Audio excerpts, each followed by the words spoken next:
Okay, welcome back. So you're the ones with the stamina. So just a warm round of applause for the people in the room.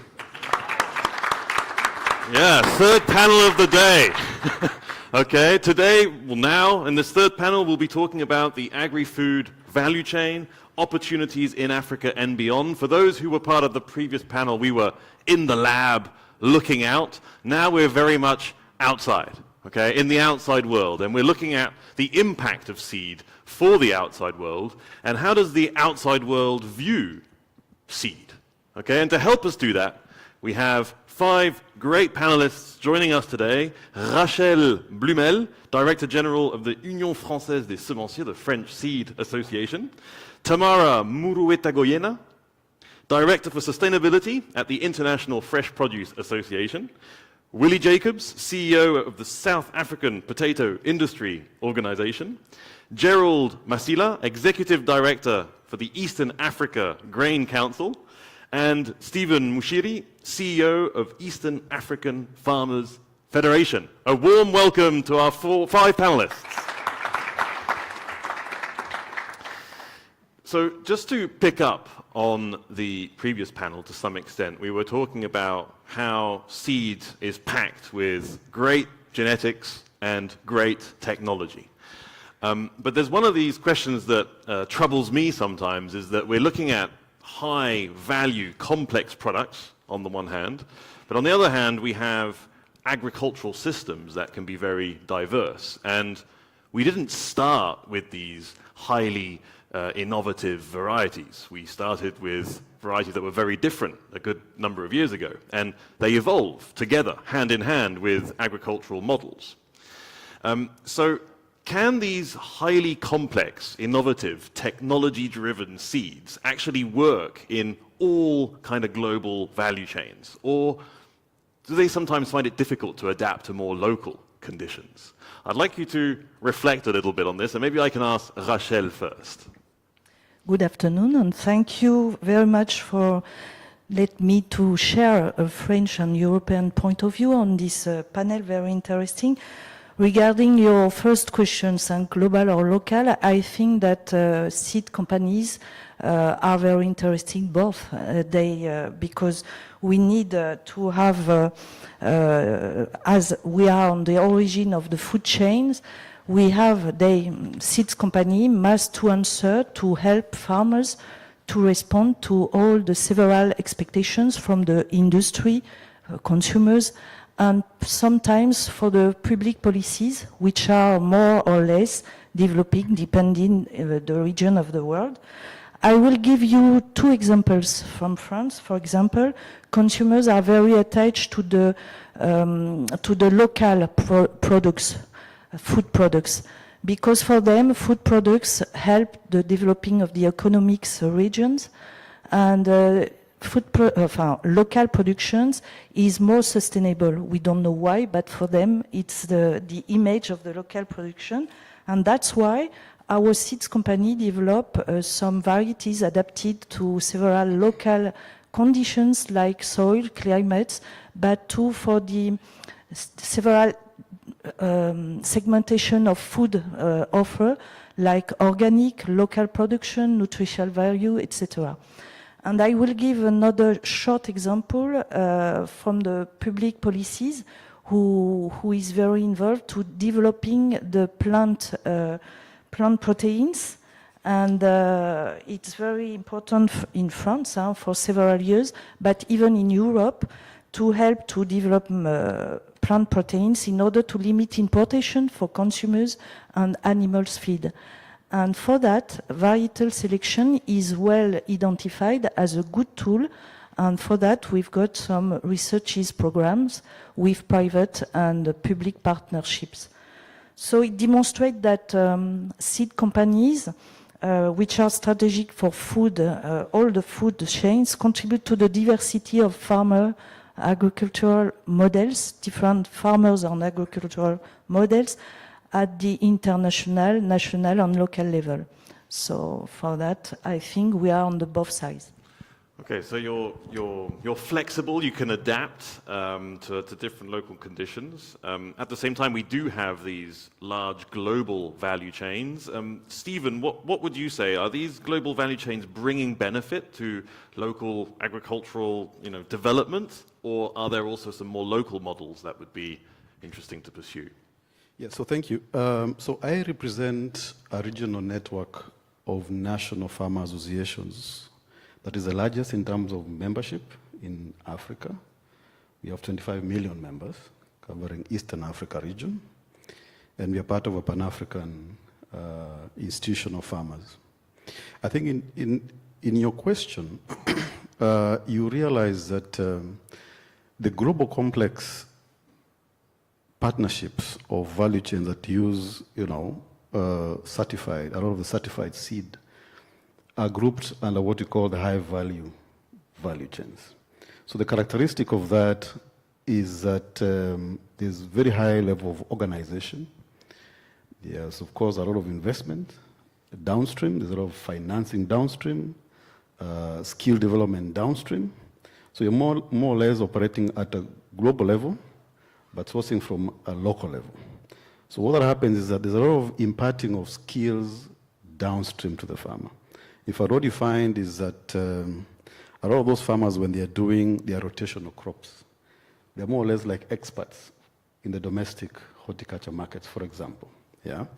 So that kind of a system then means that the demand for seed, improvement of seed varieties, anything that is actually new in the market, technology is easily uptaken, absorbed.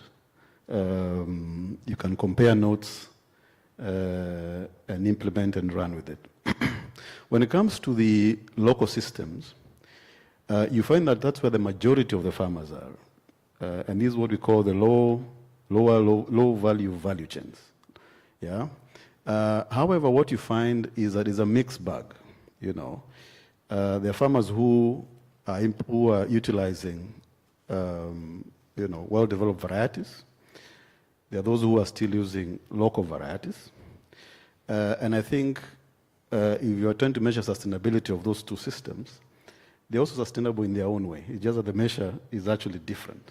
This farmer is able to make a decent living, put food on the table, take their kids to school, and so forth. I think the challenge you get with that lower level is the uptake of new varieties of seed. It's saddening. I come from Kenya, and when you listen to the new varieties of maize that are still on the shelf, that are still not being utilized, I mean, you ask yourself, then why are we continuing with research if there's no uptake of this? Yeah, I think what needs to happen is that the value chains that target the local and regional markets are not very well organized. We need to actually invest around making them more organized, more predictable, so that then it's easier to introduce new tech and uptake it into the system. Otherwise, if it remains the way it is, then we'll still have this challenge of not having new varieties on the table. So I think depending on how you look at it, it's sustainable, but it varies depending on the size of the market and the predictability of it. Thank you. Okay, thank you. Willie, I mean, you're in the potato business. That's also, again, a very specific kind of crop. Can you give us a sense of, are the global value chains the way forwards for, sustainable agricultural development, or are there also some local models that can be beneficial to? Yeah, look, thank you. I obviously represent, let's call it the potato producers in South Africa, which mostly sit in a situation where they can just take in what has been delivered to them in terms of inputs.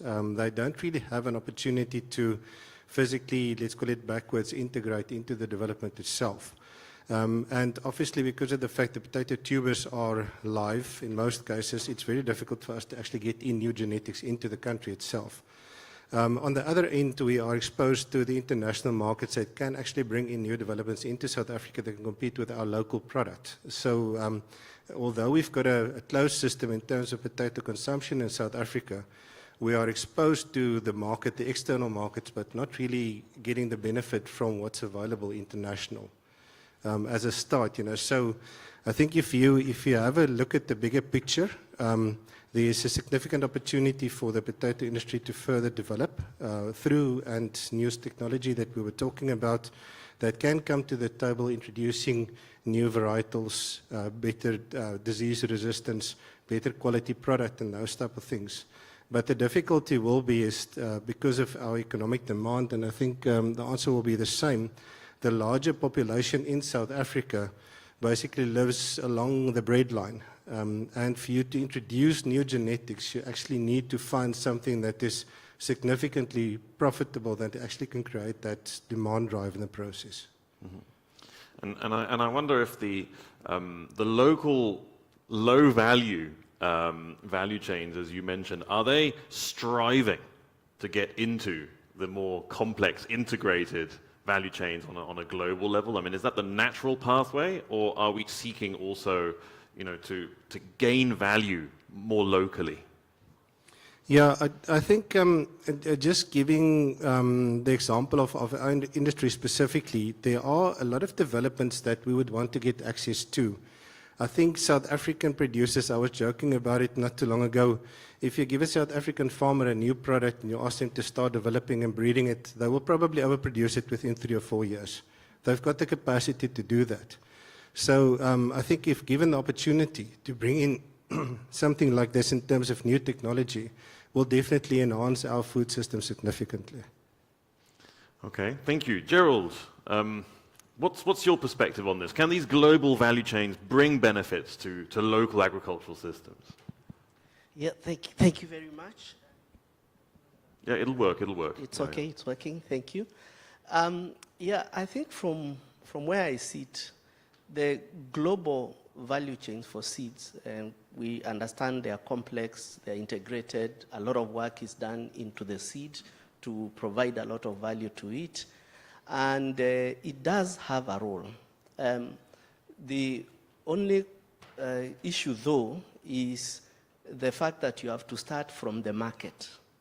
So you need to see if you get that seed and you produce the grain or the final other crop you produce it for, where is your market and how remunerative is that market? I think those two are very important things, that as you get that improved seed, you invest in that improved seed, you're investing knowing that when you produce, you have a market that will give you returns that will, give back a good return on investment, because how we see seeds and the other inputs, they are a whole package of an investment. So you are investing with all that package, very clear knowing that you want to get a good return on that.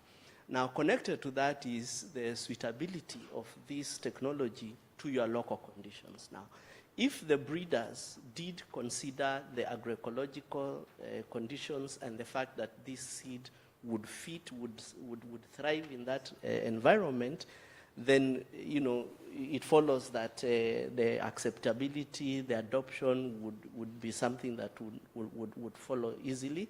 But if you have a seed that you invest in it, you come, you plant, and it doesn't survive in the conditions, it doesn't perform, then you have a problem, and that problem becomes big, because for the smallholder farmers who don't have that much, if they invest in a seed hoping to get a return in it and then the return does not come, then you face a rejection.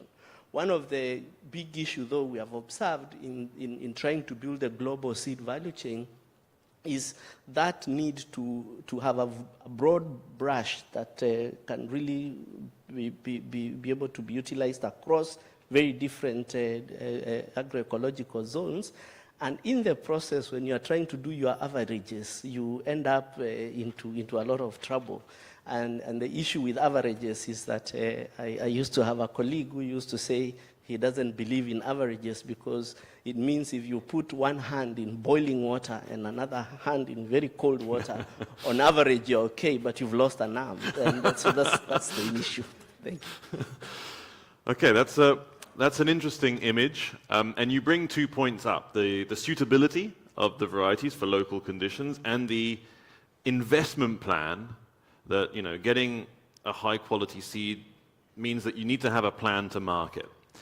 And when we're talking about these global value chains, then that's a little bit the question, and maybe for you, Tamara, who should accompany farmers in local agricultural systems to anticipate these market plans? I mean, is it for the seed sector to accompany farmers on the potential markets, or is it rather for the end markets to do that? How do you view this? Well, the whole value chain needs to be involved in it.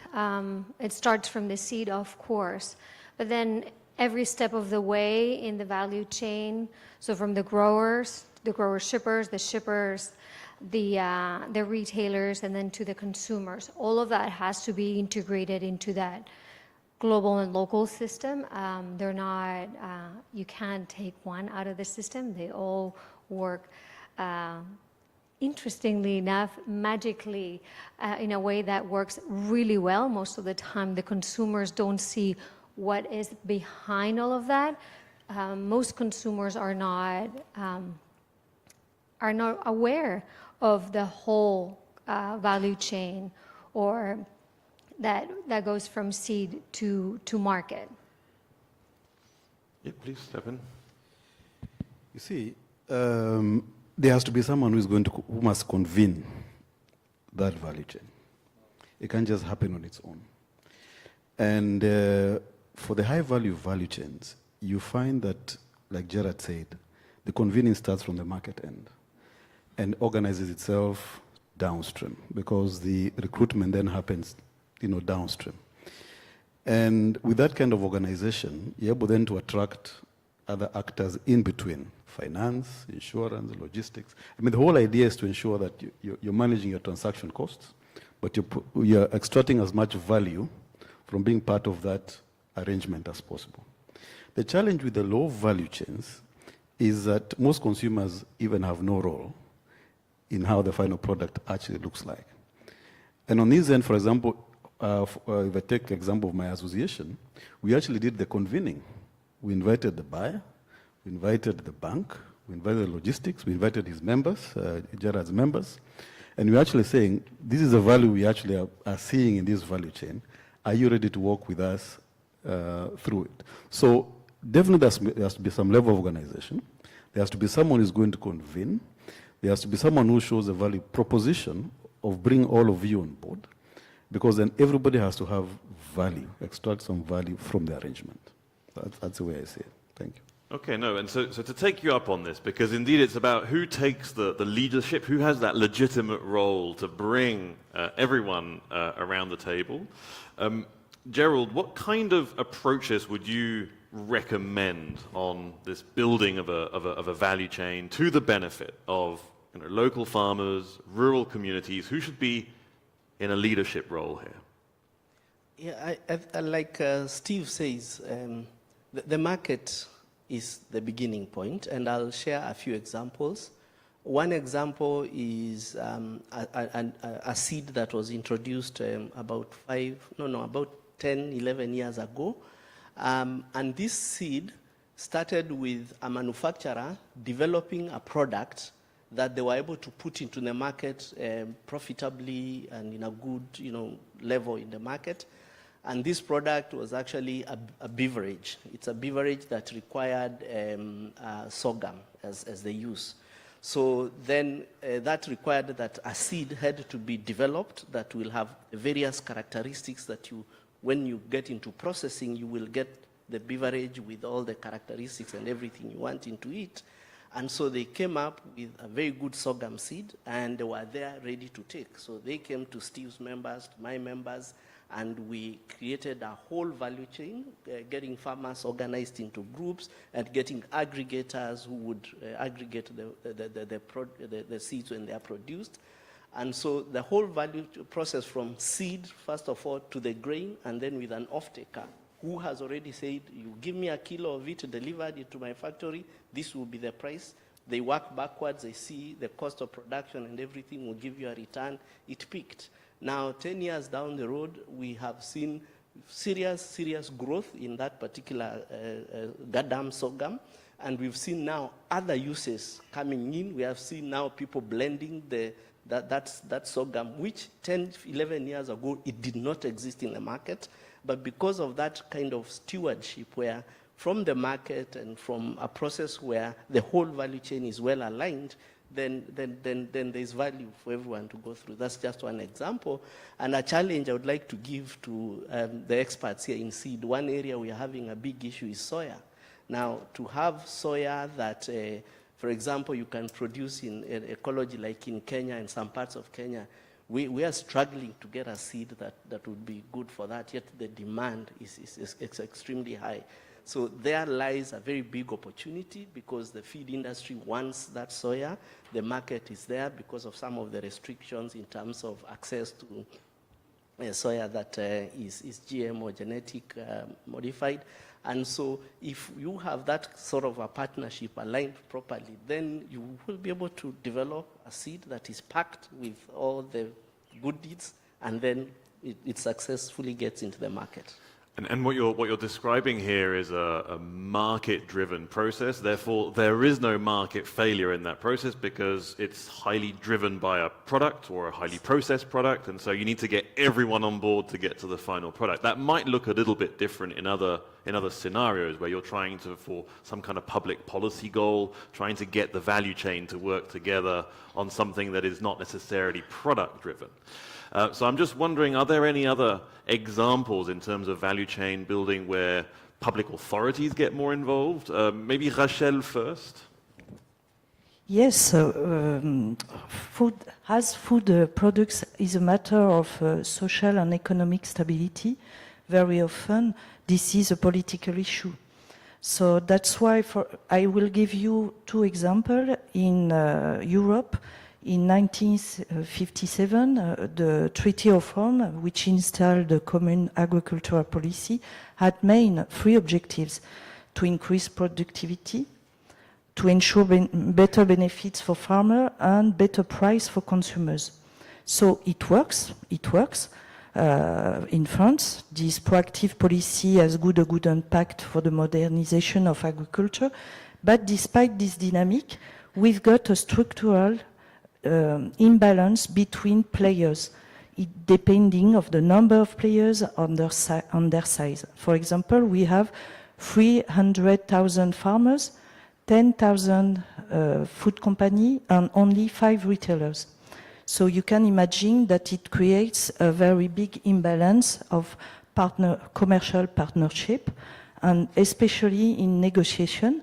That's why this imbalance contributed in a food deflation over the last 20 years for the price. And in France today, the food budget is around 50% of the household budgets. So it's very nice because it gives an access for the more people as possible. But on the other way, it reduces the margins of the industry companies and the remuneration for farmers. So for our government, it was a contribution to destroy the add value on all the food chain. That's why in 1996, the government introduced rules for fair commercial negotiation. And these rules is to give to the government an annual supervision between the repartition of the margins between all the food players, and to give penalties for unfair practices.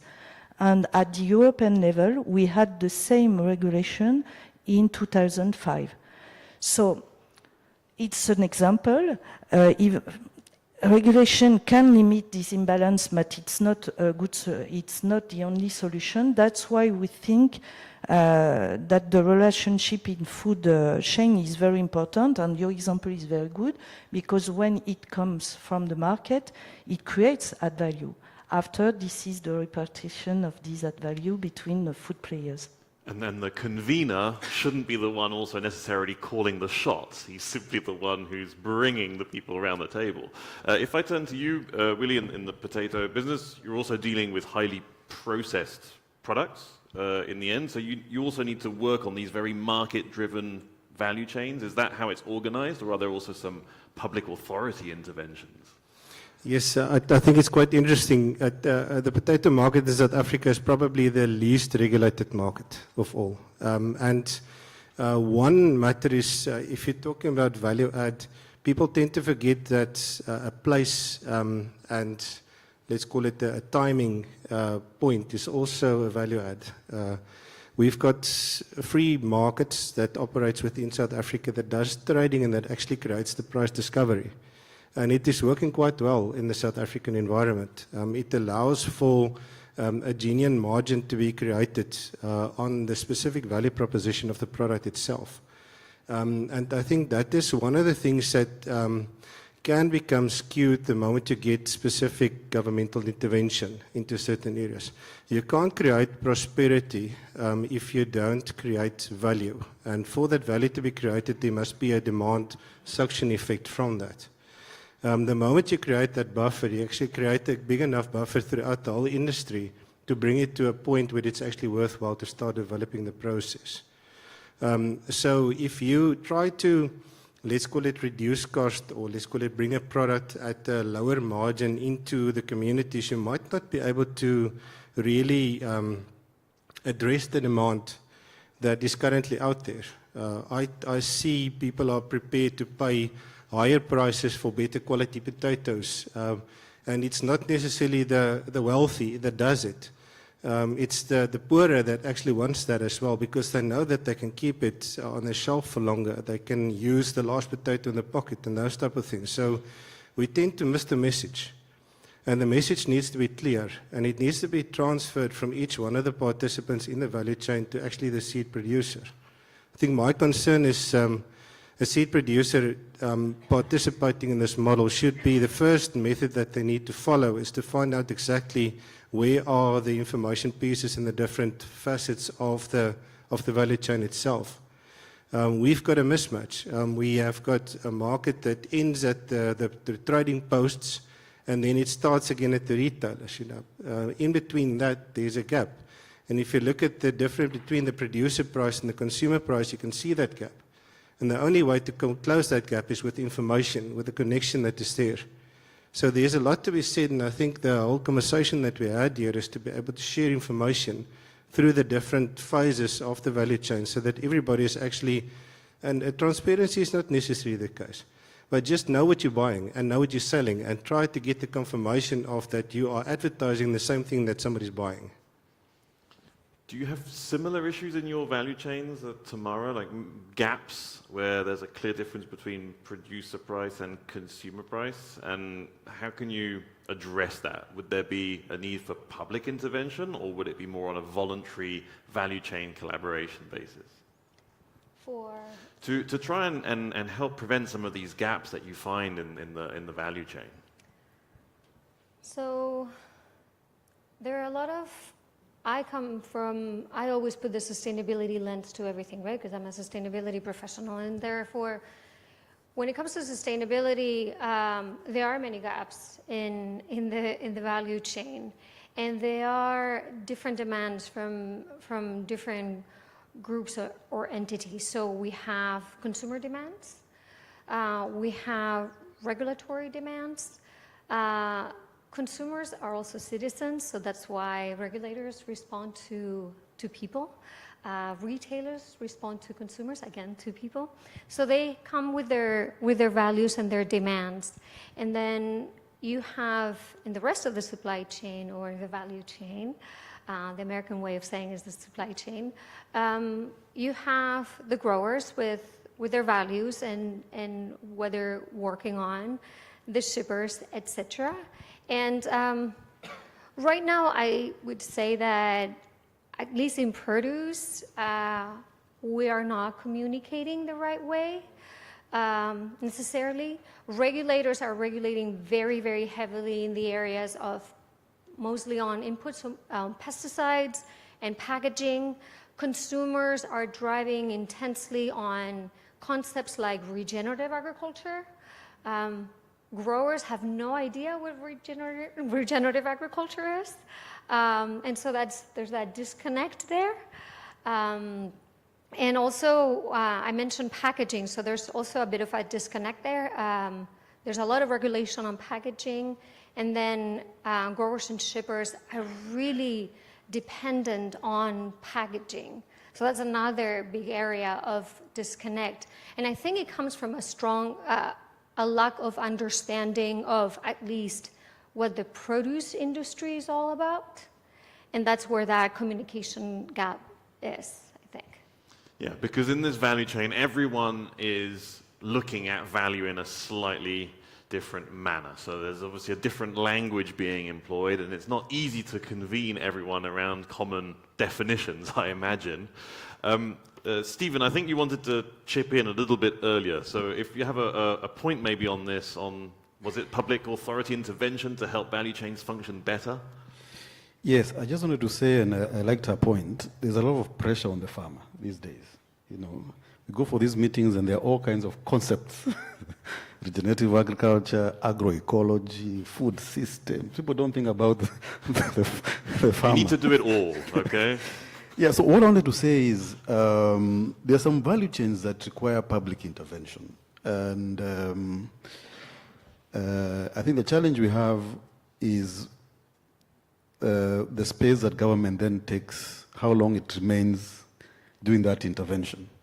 Because ideally, I mean, I want to take an example of beverage value chains, coffee, teas, and all that, where, you know, initially they were very highly disorganized, but needed some heavy lifting in terms of intervention to get everybody on board, trainings, setups, the markets, and have everything going. But I think what we've seen in many African countries is that instead of government then pulling back and playing an oversight regulatory role, it has remained in that and has ended up almost stifling or choking the sector. I mean, like she said, there's over-regulation. You know, they're seeing opportunities, they introduce all kinds of taxes, and a lot of those value chains now have more or less on their knees. So I think the role of government should just be, you know, if there's an interest, then their role should be limited. Let them provide the environment for the business to thrive. Let them provide the environment for actors to meet and discuss. Let them ensure that there's some level of protectionism at the beginning, but eventually open it up and let things, you know, span out. That's what I wanted to say. And you talked about the pressure on farmers with all sorts of different objectives and ways of farming that would be relevant to consumers. And this demonstrates also a very wide view from the consumer base on what sustainability should look like. You know, this kind of farming is sustainable, so I want products only from this kind of farming. And you see, or that then relates back to consumer products, where you see different types of labels or certificates or denominations of origin being applied to certain types of product. And so my next question is then, you know, are we talking about an agri-food value chain, or are we talking about lots of agri-food value chains, actually, very specific? And in the end, all of these certificates or labels and ways of doing farming are actually carving up this whole sector into actually segments that are essentially competing against each other. How is this? How are we going to move forward with this? Are we going to see even more carving up as, you know, one model plays against the other, or at one point are we going to start just simply talking about one agri-food value chain? What's your perspective on this? Can I start with Gerald? Yeah, thank you for that question. And I think we've had a disconnect over the years between what the public sector is doing and what the private sector is doing when it comes to seed and breeding and looking at the characteristics or the solutions we want to bring forward in our breeding programs. So from public sector, for example, you have a big need to improve on nutrition of the population so that the crops and the foods that are coming out have good nutrition in them. And so that has been one of the requirements in breeding and even in terms of the research, so that we are getting, whether it's beans, whether it's maize or vegetables, whatever it is, that the new term now of biofortification and all these sort of things. So you have that need on one side, and it's sort of being driven to be achieved.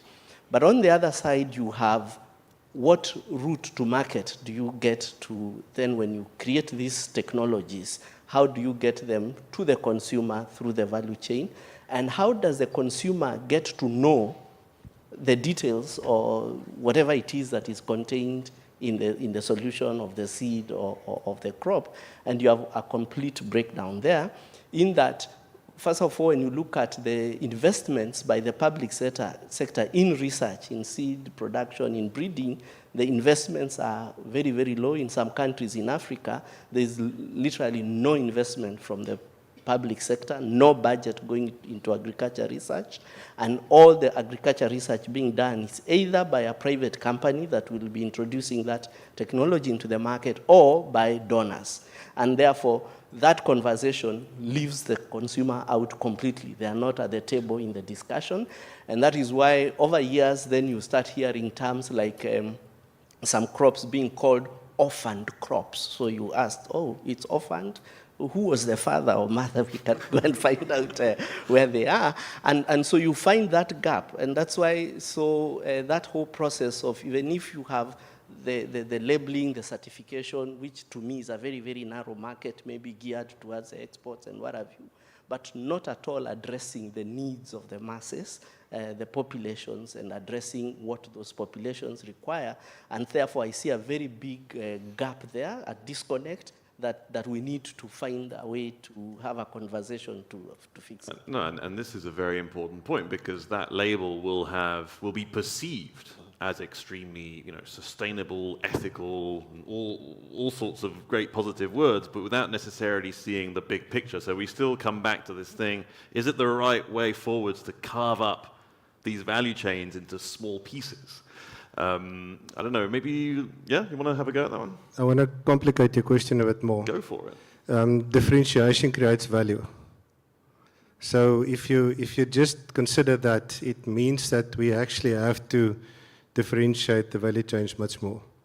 And I think coming to the point about the concept of feeding the masses, in South Africa, quite a few peculiar things happened. And I want to use it as an example. There's a vast difference between expensive and valuable. My most perceived expensive product, potatoes, are being bought by my poorest of poor communities. Same message as that I've created earlier. The same thing happened in our maize or our corn industry. What you've been seeing here in terms of what we call pup porridge, the better quality milled porridge are being sold to the poorest of the poor, because the yield that they get out of that makes it valuable to them. So how do you create one value chain from that message? You need to be able to address the needs of each specific individual through what you're trying to achieve. This is why the millers in South Africa are now going back to the developers and saying, listen, can you develop this type of seed for me, because I need to get this specific type of yield from it. If you talk the corn-soy blend methodology that they use in Africa to feed the undernourished, the whole fortification process, bringing back into seed in those areas, it's a specialty product. So we cannot talk about one value chain. Mm-hmm. Okay, so we need to differentiate more. Okay, please. Yeah, sorry. I just feel that we are having too many competitors around this value chain. They're actually going to create Frankenstein agri-food chains. Because now, before it was the consumers, and the seed breeders had to work hard to ensure that that potato is round, very as round as it can be. But now it looks like the development actors are now taking over. And that's why I feel it's going to become a Frankenstein value chain. I think for me, labeling and certification is important. Yeah, it's important because, like the previous speaker said, it adds value. Okay, but I think we need to have a limit to how much of that should be done. Because at the end of the day, it is a cost. I mean, now we have the EU Green Deal, and it's going to introduce new certifications, new costs to the farmer. We now have carbon in the mix, the carbon border adjustment mechanism. We don't know how that's going to span out. It's the farmer who is going to bear this cost, yeah, to please someone who is looking for a label of a youth. Is it a youth who has produced this, this potato? Is it someone who has a disability who has produced? I mean, it's becoming a nuisance, really. And I don't know. But that's a problem I have. But on the other side, I know the rest of Africa, maybe South Africa is a bit different. We don't have this kind of labeling. Yeah, at least it's not that to that level. But we need it. I think it's important that as we go forward, these low value chains I was talking about, they need some level of, you know, organization, some level of labeling, some level of certification, so they can also start bringing value to the farm. It's important and it's good because of the value, but I think we need to have some, draw a line somewhere. Because after the EU Green Deal, then what happens next? Well, Yeah, I fear to go into that. Maybe a reaction from Tamara and Rachel as well on this. Because we have two quite different views here being expressed, so I'd like to hear you. Tamara first. So certifications can bring validation and credibility to the work that a lot of farmers do, and that is very, very positive. It's also true that they add a cost and extra work for farmers. In the fresh produce market, food safety comes first. And so they already are working on food safety and getting certified on food safety. Now we're adding sustainability and having to get certified on sustainability. So that's an add-on. And right now it's just becoming a market access. So if you're not certified, you might not have access to the market. That's just the way it's becoming. Is it good? Is it bad? Well, I don't know, but it's just the way things seem to be going. And you're right, some of those certifications, sometimes they are antagonistic. So for example, if you think of food safety and anything that you want to do with biodiversity, they're opposed to one another. If you talk about biodiversity and regenerative agriculture, you're bringing animals into the field. But if you think of food safety, you can bring animals into a field of fresh produce. So how those two coexist? And there's no clarity there. And right now the growers are very, very confused and unfortunately being added to do more for the same price. Mm-hmm. Yep. And Rachel. Yes, I will have two comments on this subject because I think we must be aware of the proliferation of labels and information, because in France we've got a lot labeling. Groceries think that in order to win the confidence of consumers, the best way is to develop more and more quality, nutritional, fair trade labels. And at the end, consumers are lost. They don't understand. Sometimes they imagine something different behind the labels. And in France, what it works is to obtain the reinsurance of consumers is the photo of the farmers, where the products come from, where it had been produced. And you can see in several products the photography of the farmers. This is the best way. But anyway, my other comment is that we have to keep in mind, and price remains the determining factor in the end, in the act of buying. Even if consumers have very nice declaration about agroecology, regenerative, etc., this is the pocket in the end. If you have money, you can buy it, and if you have not pocket money, you have to buy lower priced. Yeah, I mean, it's a sensitive issue because I see slightly different views being expressed here on the panel. I'd be keen to maybe hear a couple of the views in the audience as well, but I think you also wanted to jump in on that. Yeah, thanks. I think there might be a misperception in terms of different views here. The idea of differentiating doesn't come in the labeling. People throw packaging away. The differentiating has to come in terms of the content.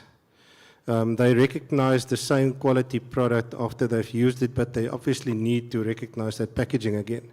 So using, let's call it labeling, a regulatory type of methodology to create the distinction, I think it's creating a false image. It's creating a false product, in my view.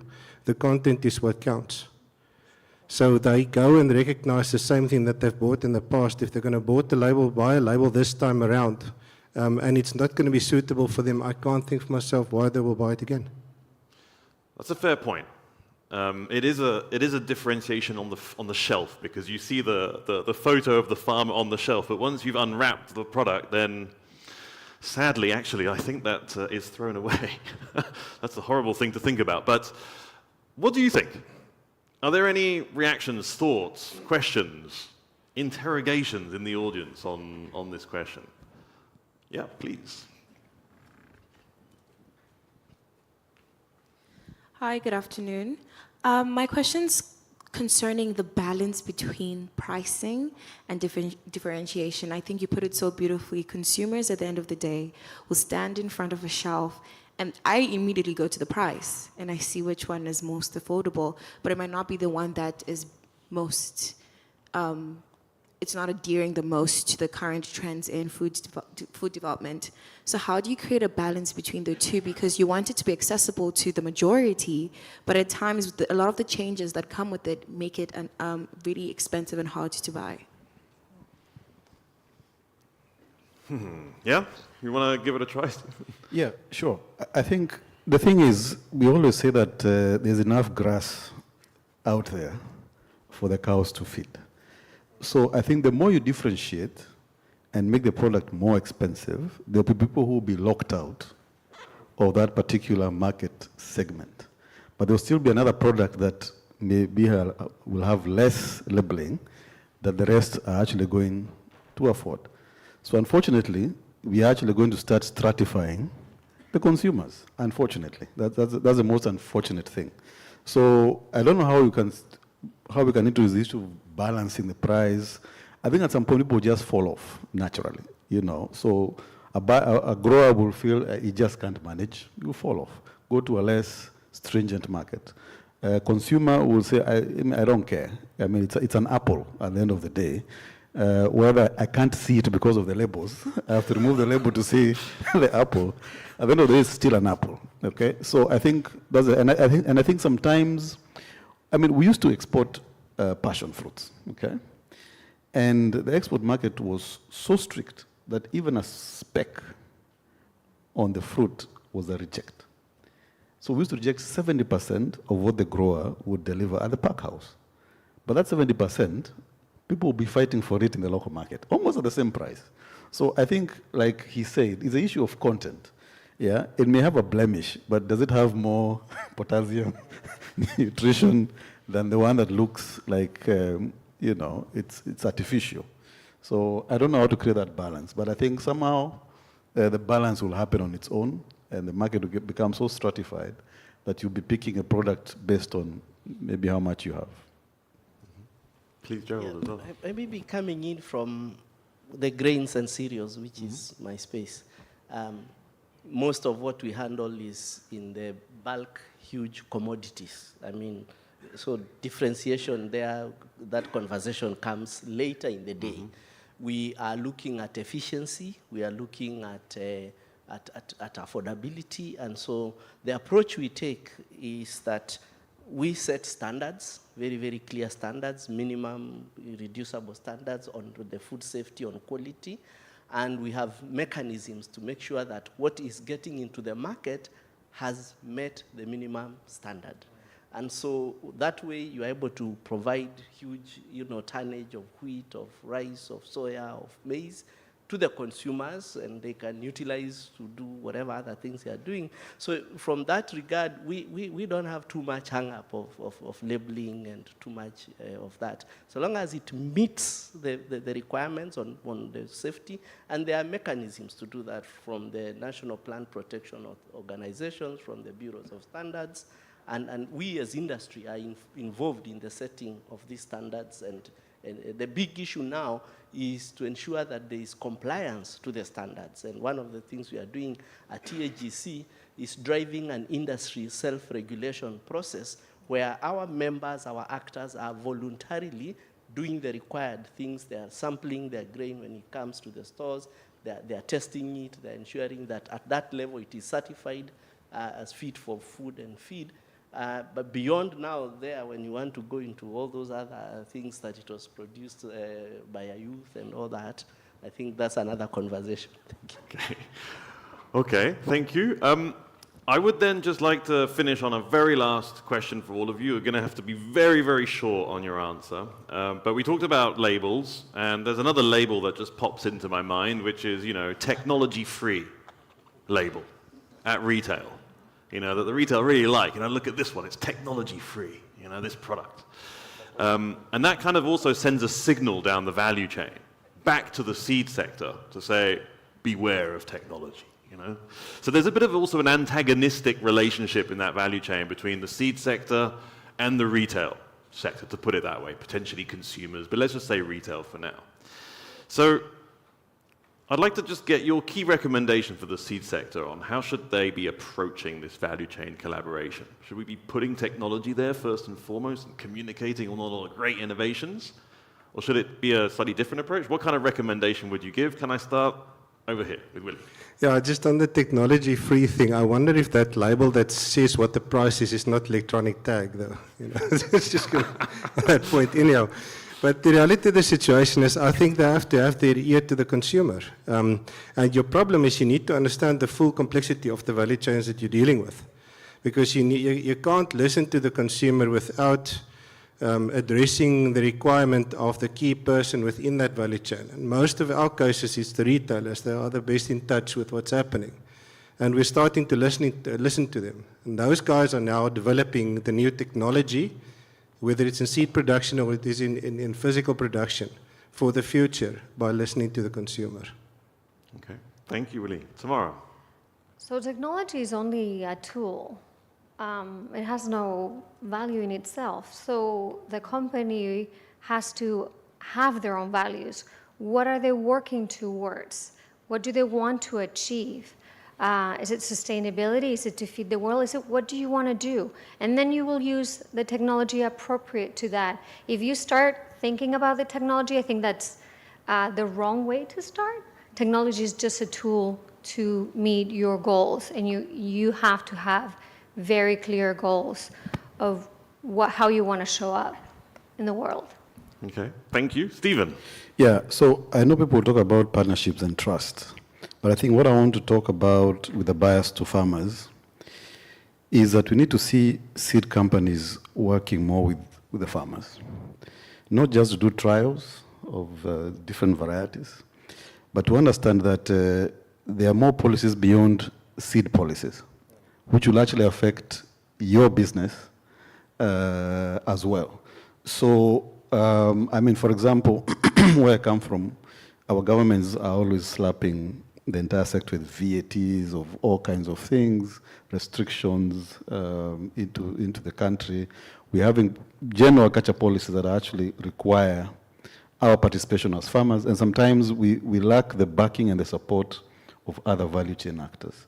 So we'd actually want to see that relationship deepen beyond just I'm buying seed from you to, can we have a joint lobby, a joint advocacy? Can we do other things past the seed because it affects you as well? Thank you. Okay, thank you very much. Should we go for Rachel? Yeah. Yes, I fully agree with Tamara. I think this is not the question of technology, but the goals and the issue and what are the contribution of seed companies. And really, when we met all the other players of the food chain, like food companies and retailers, and we explained what are our role, our contribution, our level of innovation, they are very, very interested. And I think we have a lot of good story to a good narrative for them. Perfect, thank you. Gerald? Yeah, for me, I think the technology conversation, where the experts are not doing very well is in the area of communication. We have not communicated well. You know, what are these technologies? How are we doing it? Why are we doing it?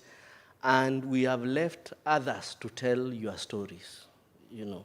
And for me, and a challenge to all of us in the space, we need to employ proper good communication skills, communication expertise, so that we can have a conversation that creates more light, creates more knowledge, and better understanding. Like Tamara says, technology is just a tool that you use to achieve an end, and it's good we must communicate. And so when we engage even with the researchers, we tell them, yes, you know all the English and everything, but you are a researcher. You are not a communicator. You are a biologist. Let's use the professionals who are in communications to help us in this process. Let's communicate. And you see that when they start giving names to technological tools, that they're not excellent at communication.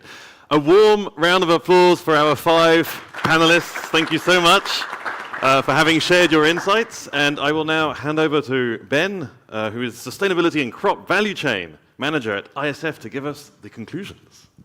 Okay, thank you, Jean-Paul, and thank you for the very good moderation indeed. Thank you to all our speakers, because I think that was exactly what we wanted to create, you know, this kind of a platform of discussion where you can all bring your expertise according to your domain of competencies and experience. And I think from the producer sides to the retailer sides, and also from the commodity sides and from the country sides, it's very useful and interesting for us to understand the role of all those different actors along the value chain.